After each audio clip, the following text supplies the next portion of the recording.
Delhi CM Kejriwal అరెస్టును తెలంగాణ మాజీ CM BRS అధినేత కేసీఆర్ ఖండించారు. ప్రతిపక్షాన్ని లేకుండా చేయాలని బీజేపీ చూస్తుందని మండిపడ్డారు. హేమంత్ సోరెన్, కవిత కేజ్రీవాల్ అరెస్టు ఘటనలు ఇందుకు నిదర్శనమన్నారు. దర్యాప్తు సంస్థలకు పావులుగా వాడుకుంటున్నారని ధ్వజమెత్తారు.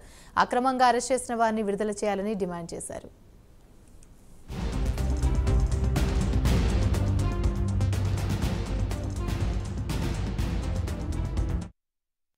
రైట్, ఇక ఇదే అంశానికి సంబంధించి మరిన్ని వివరాలు మా ప్రతినిధి చందు అందిస్తారు.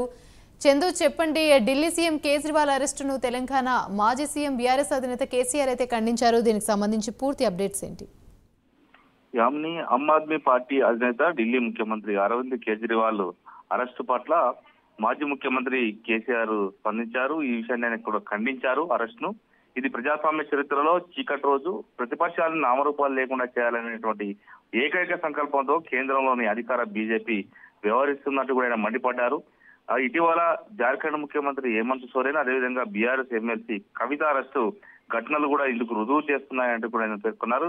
ఈడీ, సిబిఐ, ఐటీ ఇవన్నీ కూడా ఈ దర్యాప్తు సంస్థలు కూడా కేంద్ర ప్రభుత్వం పావులుగా వాడుకుంటుంది. వాటన్నిటిని కూడా ప్రతిపక్షాలపై ఉసిగొల్పుతున్నట్టు కూడా ఆయన మండిపడ్డారు. ముఖ్యంగా ప్రజాస్వామ్యానికి గొడ్డలిపెట్టుగా పరిణమిస్తున్నటువంటి బీజేపీ ప్రభుత్వ చర్యలను బీఆర్ఎస్ తీవ్రంగా ఖండిస్తుంది. కేజ్రీవాల్ అరెస్ట్ అనేది మాత్రం రాజకీయ ప్రేరేపిత అరెస్ట్ అంటూ కూడా ఆయన పేర్కొన్నారు. అదేవిధంగా అక్రమ కేసులను వెంటనే వెనక్కి తీసుకోవాలి, అరెస్ట్ చేసిన వారిని విడుదల చేయాలని డిమాండ్ చేస్తామని చెప్పారు. మొత్తంగా చూసినట్లయితే ఢిల్లీ లిక్కర్ స్కామ్ సంబంధించి ఇప్పటికే కవితను ఈడీ అరెస్ట్ చేసి కస్టడీ తీసుకొని మరి విచారిస్తుంది. దాదాపు వారం అవుతుంది. ఈ రోజు కేజ్రీవాల్ కూడా ఇదే కేసులో అరెస్ట్ చేశారు. ఆయన నుంచి విచారణ చేస్తున్న పరిస్థితి కనిపిస్తుంది. మొత్తంగా చూస్తుంటే ఢిల్లీ లిక్కర్ స్కామ్ దేశవ్యాప్తంగా సంచలనం అయితే సృష్టించింది. ఈ నేపథ్యంలోనే కేసీఆర్ ఖండించారు. గతంలో ఏదైతే టీఆర్ఎస్ బీఆర్ఎస్ గా మారిన తర్వాత, బీఆర్ఎస్ పార్టీ దేశవ్యాప్తంగా దేశ రాజకీయాలకు ఎంటర్ అయిన తర్వాత కేజ్రీవాల్ బీఆర్ఎస్ కు మద్దతు పలికారు.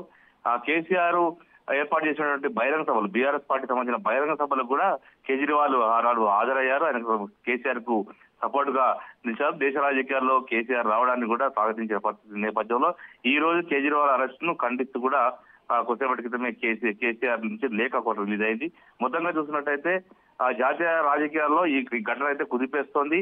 ఇంకా మునుముందు ఏ రకంగా ఉంటుందనేది మాత్రం చూడాల్సి ఉంది. ఎందుకంటే ఇప్పటికైతే ఒక కేజ్రీవాల్ కు కేసీఆర్ మాత్రమే ప్రస్తుతానికైతే మద్దతు తెలిపారు. ఇండియా కూటమి నుంచి మరోవైపు కాంగ్రెస్ మద్దతు తెలిపింది.